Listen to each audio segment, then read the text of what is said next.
My life is in your hands. My life is in your hands. You took control when I was young, when I was not able. My life is in your hands. My life is in your hands. You took control when I was young, when I was not able. Hi, welcome to my show called Inspired Blessings with Jean-Marie Prince. And today I have a very entertaining guest, but yet their story is a testimony that I feel that should be shared. So we have here Joey and Conchetta Cappuccino. I like that. Actually, I like cappuccino. I like to drink it though. So do I. But you're also known as the Joyful Noise. Yes. Okay, and in which the oldies have been born again. So we'll talk about what this really means. But in reality, your names are really Charlie and Marie Stronconi. Yes. Well, thank you. Welcome. Okay, and since it's really not that bright out, can you take your sunglasses off so this way Absolutely. people can? But we know that this is your look. That's part of my character. Exactly. Our character. So thank you so much for joining. Well, thank you for having us. Oh, no problem. Now, Charlie, you're so, people would say, oh my goodness, is he a Jesus freak? Okay? Back when you were growing up and things like that, what would they have said then? They would have said that I was an atheist, that I had no faith, and that I thought I was a tough guy. And why would they think that? Because I would actually, I always mocked religion. I not so much mocked it, but I said, I don't believe in this stuff. This is like fairy tales. I don't know how people can believe this stuff. It just seems so unbelievable to me. And I always thought I always had a chip on my shoulder. I was a tough Italian kid in the Bronx. I was always ready to pick up my fists. Well, you still look like you're the tough Italian kid in the Bronx. Well, that's the persona. But just a little bit older. Just a little bit older. A tough Italian senior citizen from the Bronx. So how would you have described him back then? Exactly the way he described himself. Now, how did you guys meet? In high school. Okay. We met in high school. Was it love at first sight? No. For me, it was. Not really. No. Not really. All right. Is it? When did it become love? When did it become love? Gee, I don't really know. He kept pursuing and pursuing, and I guess after a while, then I just said, It was just like an annoying little bug. Yeah. Yeah. You think he was going to fight me, or I better love it? I wore her down. I wore her down after months. Yeah. He was sweet, so it was nice. He was sweet then. Yeah. Sweet then. When did he become a little bit not so sweet? After we got married. And when was that? So, like, how long were you dating, and then when did you get Oh, we married? dated about 4 years, and then we got married in 1974. Mm-hmm. And then, not right after we got married. A little while, we had children, and then I saw a change. So why do you think that there was a change? Like, I don't know. Maybe it was just the pressure of, I guess, commuting and working, and sometimes he would get laid off. There would be not that much money coming in or whatever. And I guess just normal life. Mm-hmm. And we had a couple of arguments. We always argued, but then they escalated and they got really hairy and violent. So explain, like, what would you, when you come home one day, and what was your most violent moment? Well, there was one night that we were having a fight. I don't even remember what it was about, but it was about 2 o'clock in the morning. Honestly. And I was very violent. I was even when we were dating, not all the time, but once in a while, if I got mad, I'd have to break something, And she was very forgiving, and I guess that's why she doesn't really remember me being at Amazon all the time. But after we got married, it became an everyday part of life. If the phone rang while I was eating dinner, I would rip the phone off the wall. Or if she said something to me after I drove home from, say, Manhattan and sitting in traffic for 2 hours, and just if she said something, I would turn the table over, I'd slap her. I mean, it was just totally violent, and it was a hair trigger to set me off. It didn't take a lot To the point where, finally, where it kind of culminated into a splitting up. One night, as I was starting to say. Right, but I want to just ask you, sure. What made you like that? Were you a drinker? No. In fact, if I was drinking, I was always very calm and very peaceful. If I was sober, I was a nasty, very nasty, angry guy. I mean, road rage on the LIE was a daily occurrence for me. Oh, So yeah, so thank goodness you don't have a gun on the road, huh? Well, what I do for a living is I operate heavy construction equipment in the streets of the city, and I had such a bad temper. If someone didn't stop for the flag man, I would actually take the bucket and try to put it over, try to crush their car. I mean, out of control, really bad, completely bad. I hope they have good liability insurance on that. Yeah. Or pull somebody out of their car and work them over, like crazy stuff like that. So would he get physically, beat you? Yeah. Yeah. So what would you say would be the most beaten up night that you? The night that he was talking about, he actually he gave me a black eye, and he tried to, I think, suffocate me. And my children were in the other room, like they were in And the how old were beds. they? Oh, at the time, I don't. About 14 and 17. Yeah, something like 13 and 16, something something like like that. All right. So I don't even remember the. this didn't just happen overnight. No, No, no. You know what I mean? So at what point did you say to yourself? I didn't say anything. He just left.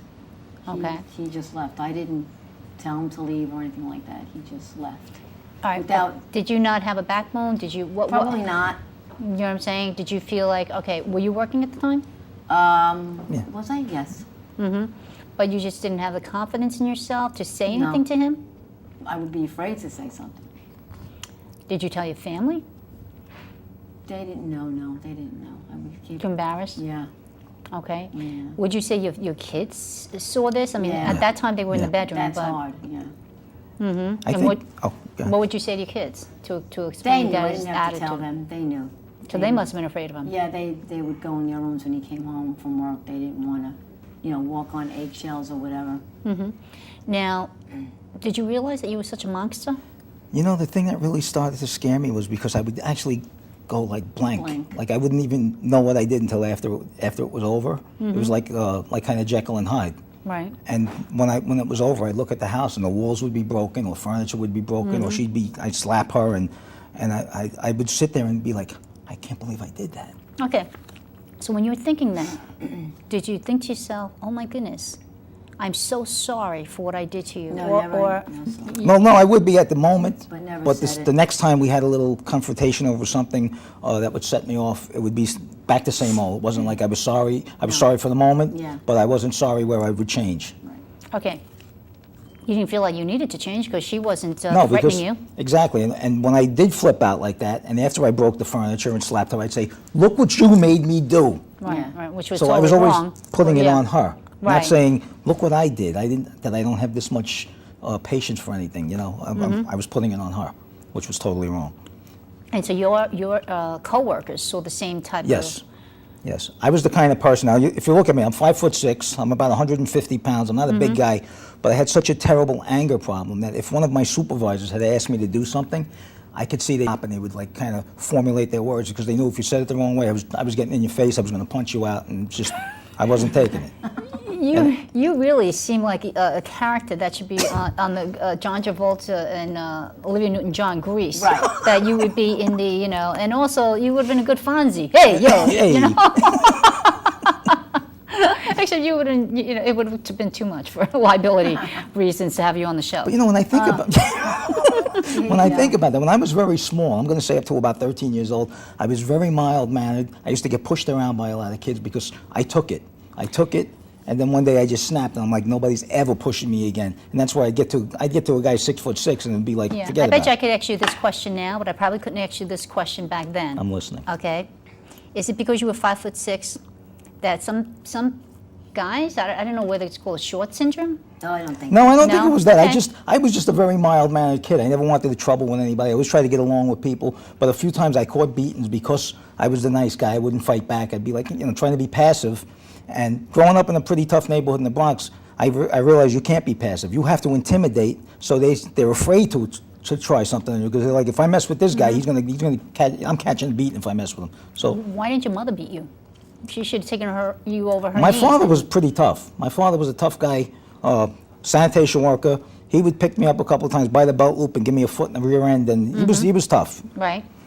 So, but again, I wouldn't fear anybody. I would never fear anybody. When I got to that point in my life where I would just go into this blind rage, and Okay, so you get to the point in your life and in which you're saying, wait a minute, this isn't well, I don't even know if you're thinking to yourself, this isn't even right, but what made you all of a sudden have this conversion? Well, one night I almost killed her. We were Well, fighting. that's a close Yeah. conversion of We were realizing- actually fighting, and I started banging her head against the floor, and I saw her eyes rolling back in her head, and I realized I'm killing my wife, and my kids are sleeping in the next bedroom. And something snapped in my mind. I was like, I could have just committed murder. This is the Lifetime movie, you know. Yeah, no, this is Made real. of, yeah. And I wound up, I packed a bag, and I left. And before that, we were going through some things. I was actually trying to seek God, but I was seeking God from here, not from here. And I remember I was working on a job in Washington Heights by the Henry Hudson Parkway. One day I parked a bulldozer at the end of the day, and I stood on top of a wall, and I said, I'm going to do everybody a favor today, because my kids feared me. When I walk in, they would go into their Yeah, rooms. well, I would My fear you. wife feared me, and I said, I'm gonna just jump off this wall. It was about 12 stories. I remember looking, the George Washington Bridge was to my left, and I was looking at this, standing on this stone wall, thinking if I jump off this wall, it was about 12 stories high. And I was thinking about that. And I had a very dear friend of mine, John, another heavy equipment guy. He used to tell me all the time, I love you like a brother. We work together. You need Jesus in your life. And I said, don't preach to me. I don't tell you how to live your life. Stop being a Bible thumper. You want to be my friend. But anyway, at that moment when I was thinking of killing myself, I thought, I need to talk to John. And I called my friend John. I always say the first miracle, I found a payphone. This is before cell phones. I found a payphone in Manhattan that worked. Right. And I called my friend John and said, listen, I'm thinking about killing myself. And he, no. And he talked me into meeting him in a... Okay, no problem. Yeah, really. He talked me into meeting him at an Italian restaurant in the Bronx, and we sat down, we ate, and we talked. And I thought I walked away from that with some solace and thinking about things, but right back to square one, right back to Charlie, the tough guy again, the animal who you couldn't live with. Right. My family realized it, my coworkers realized it. The only person who didn't realize it was me. Right. And then when we did finally split up in 1994, in that year while I was living away from her, I lived in Brooklyn for a while and then in Queens, I was getting calls from my union reps and from my company that I was working for. It was like, you know what, we can't deal with your nonsense anymore. As good of an employee as you are, you do the job, you're very productive, but the trouble that you cause is not worth it. Oh, sure. Now, just before the separation and things like that, were you thinking, you know what, it'd be better if you jumped off that bridge? I didn't know he planned on doing that. He never told me. Okay, but if he told you that he was contemplating, would you be like, oh, you didn't do it? Probably then. Probably I would have said, oh, all right, good. Right. I mean, you must have been feeling the fact that, maybe you'd be doing. Well, when he doing left, I felt relieved. Oh, Sad, sure, but I sure. felt relieved, and the kids felt relieved. They were okay with it. But then I also, I sought counsel because they had to fix me. I couldn't fix him. Right. I had to fix me. Right. So I sought. Believe it or not, she was a Christian counselor, which I didn't even know. I wasn't born again. I didn't know she was a Christian counselor. She didn't tell me that until into the sessions, and he saw a change in me that I didn't need him. That God was working in me, that I could be on my own and do on my own and work on my own and pay for things on my own, right. and I didn't need him.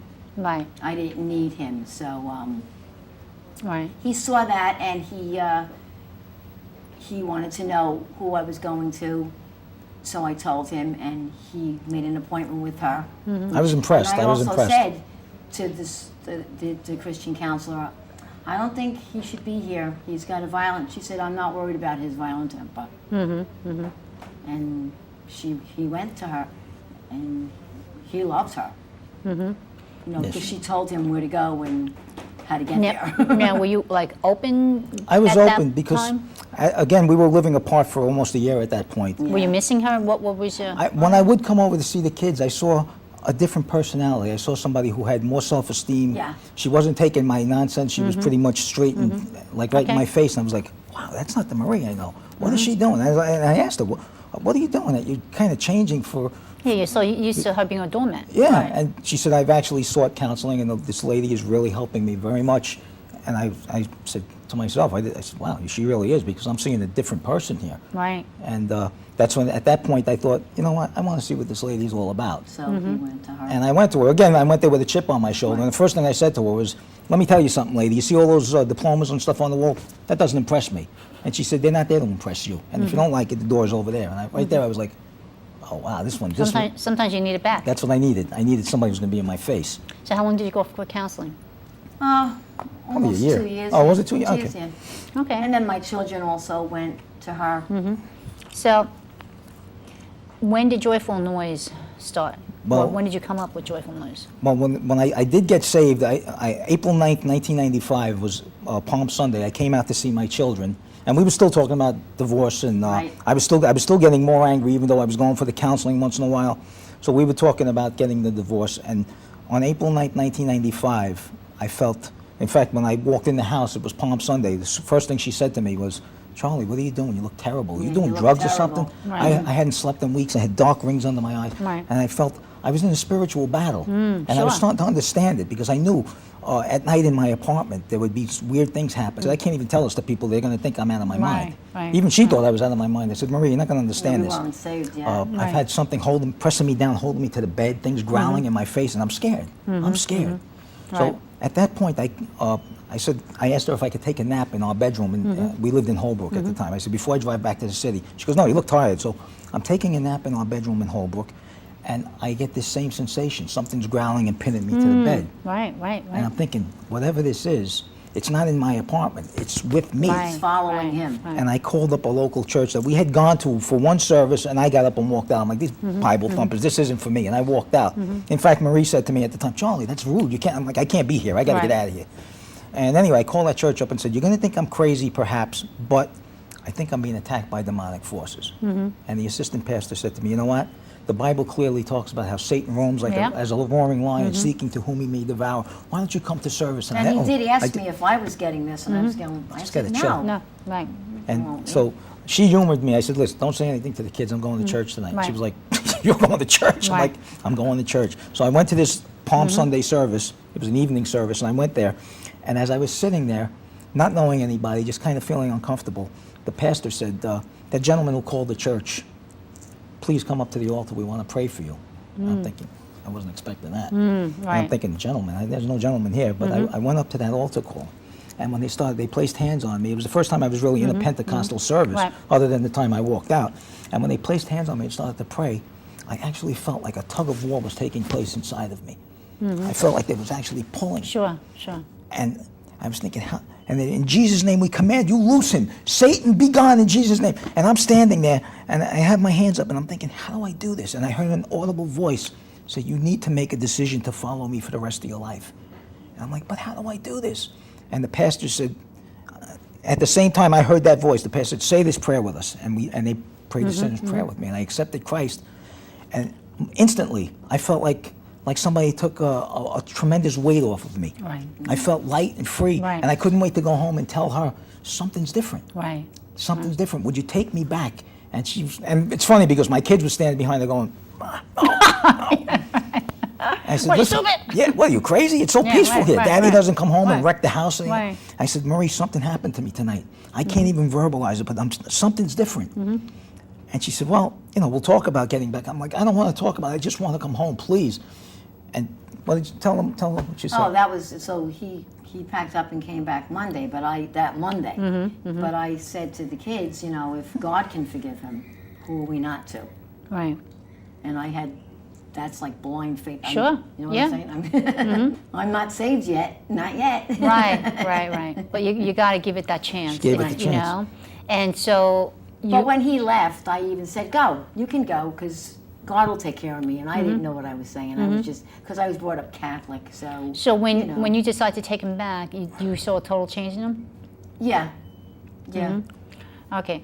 Because I don't really know where I'm at with my time here, I want to make sure that we get in about your joyful noise about Okay, music. yes. So we know the fact that God has taken you from such a strife of a life of, oh my goodness, of what he did. And now you're changed, and now you want to be that person that wants to tell people about Jesus Christ, the Amen. one you used to mock. Yes. Right. Right? So you have a band, or it's the two of you, and you go and share your story along with through the oldie songs, and you change the lyrics to about To the songs. And it's funny the way it happened because it was sudden. Well, just let me fast forward. Preface that by saying, when I was a kid in the schoolyard, I used to come up with all the filthy lyrics for the songs, and my friends would be hysterical laughing. And then I didn't think about that for years. But then after I became born again, like shortly after, I'd wake up singing something from the Beach Boys or Elvis or Dion and the Belmonts with Christian lyrics, and I was like, wow, this is wild. Right. And next thing I know, our pastor, there were actually more of us in the group at the time, but I did all the writing. And the pastor said, you guys, why don't you come and do that thing? We're going to have a little dinner after church or something. Why don't you come and do some of your songs? So we had no name. Right. And then a few things happened. People couldn't keep the commitments. They wanted to drop out, whatever. And we stopped doing it for a while. And the Lord told me one day, I want you to continue this because you have a message. Right. And me and Marie started doing it. So one day I was praying, and I actually heard the audible voice again say, joyful noise. And I was like, Lord, what are you telling me? And he said, because you're making a joyful noise to me, I want you to call it joyful noise. So now, next thing we know, we're getting calls to go to different churches and places like Samantha's, and we sing our songs. And I knew the Lord wanted us to include our testimony every time, because he said, so people can see. And so many times, I have to tell you, Gene, when we've gone to, say, a church dinner, or after we're singing, someone will come up to us and say, don't look now, but that couple at the table, and I'll kind of glance over. They were talking about getting divorced. They've been having some struggle. But after hearing your testimony, they're like, why don't we talk to God about this before we talk to the divorce lawyer? See that? Yeah, that makes it all worthwhile. Amen. So and that goes to show how God uses ministry. Yep. When you were saying how God was audibly telling you, joyful noise, I definitely agree that God does that, because I heard inspired blessings. See, so I understand. And I literally heard, do the book. So. Right. Yeah, so I understand that, and some people look at that like, yeah, really, okay. But so actually, you had sent over a video clip. A video clip, yes. Yeah, what song is that? That's actually The Cross Around Your Neck. Is an old Elvis song, which would have been Wear My Ring Around Your Neck, like if you were having a girlfriend, you'd give her your ring. But one night I was actually watching TV. There was nothing on. I was channel surfing, and I saw one of these music award shows, and many of the people were wearing big crosses around their neck, Right. and I thought to myself, knowing who they are, I won't mention any of the names, but they were popular music stars. I'm like, I know they don't know Jesus, but they're wearing a cross. And the next morning at 4 o'clock in the morning, driving into Brooklyn to operate a crane, the Lord downloaded this song into my head, and I wrote it. All right, now this next song, one night I was home watching TV. I was kind of channel surfing, there was nothing on, and I came across one of these music award shows. So I'm just watching it. It grabbed my attention right away, because the people that were up speaking, they were wearing these huge crosses around their neck. And I thought to myself, like, I know who they are. I won't mention any names, but they're like very popular singers. And they're not going to preach a sermon on Sunday. Let's put it that way. So I'm singing this thing, and when I shut the TV off, I said, Lord, they're wearing the symbol of salvation, but they have no idea what it means. Enlighten them, open their eyes. So the next day, 4 o'clock in the morning on the LIE, driving into Brooklyn to operate a crane, I wrote this on a bag that I had a bagel in. It must have been a holy bagel, by the way. So, 1958, Elvis. You ready? Hope so.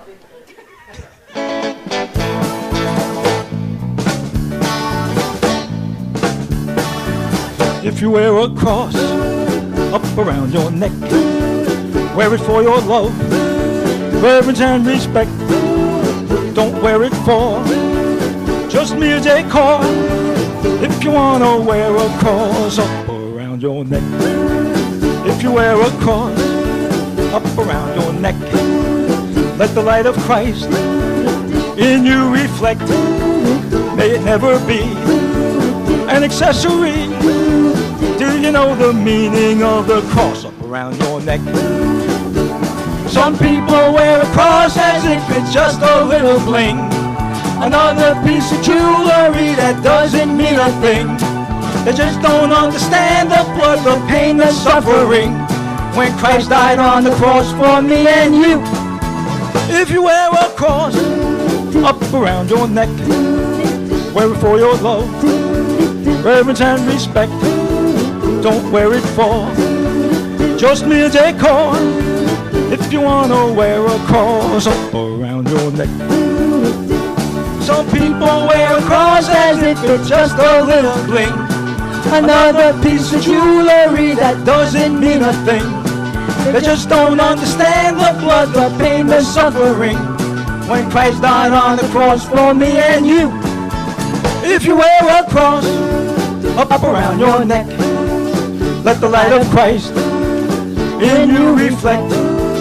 May it never be an accessory. Do you know the meaning of the cross up around your neck? Do you know the meaning of the cross up around your neck?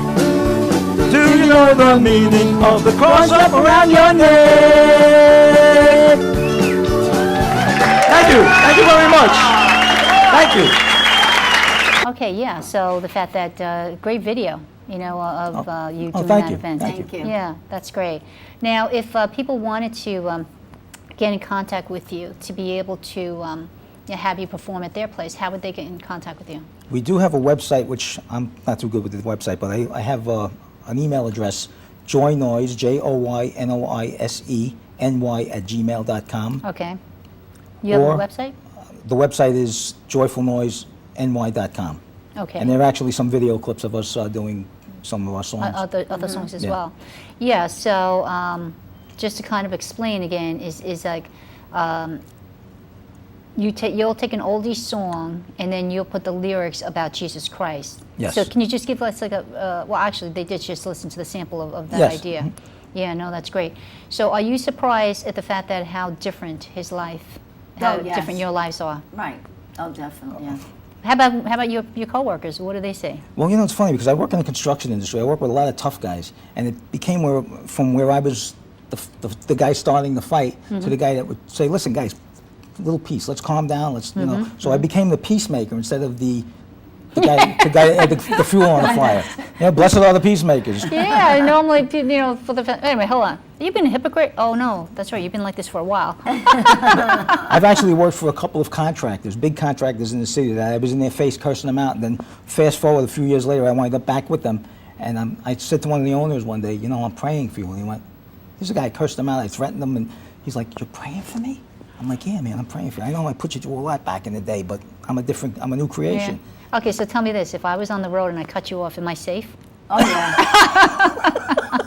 You see. I actually got to And the what point, would you do? I actually pray for people now when they cut me off. I'm like, Lord, protect him because he's just not paying attention, he's driving like a maniac. Real fast, what do your daughters think? Oh, my daughter's, she's, Yeah, we actually have a daughter and a yeah, son. son, yeah. Yeah. They're good with it, yeah. Yeah, no, they're amazed, right? Yeah. Yeah. Okay, I think we're out of time here.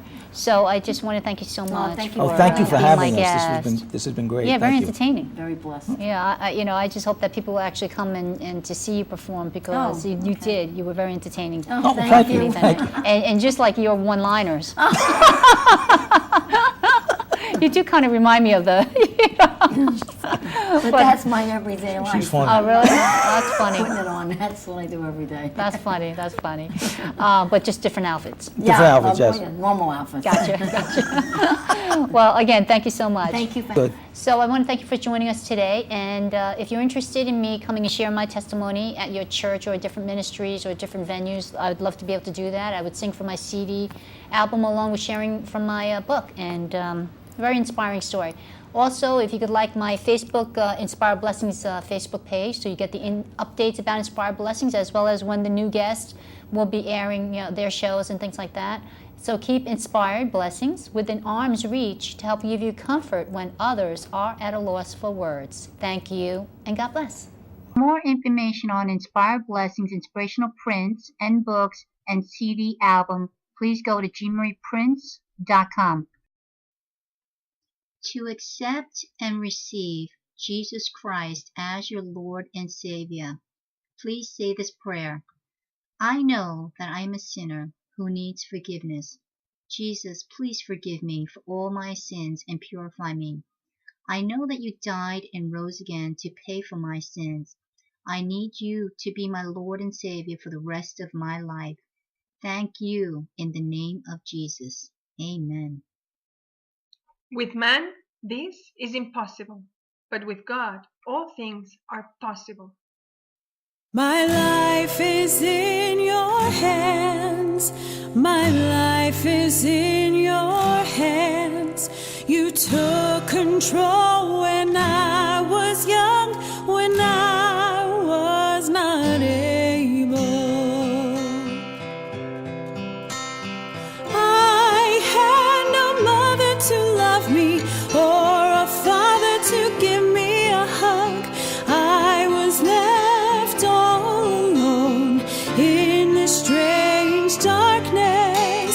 Nobody tried to claim me or said that they knew me, but Lord, you were always there, watching over me, making sure that I was fed.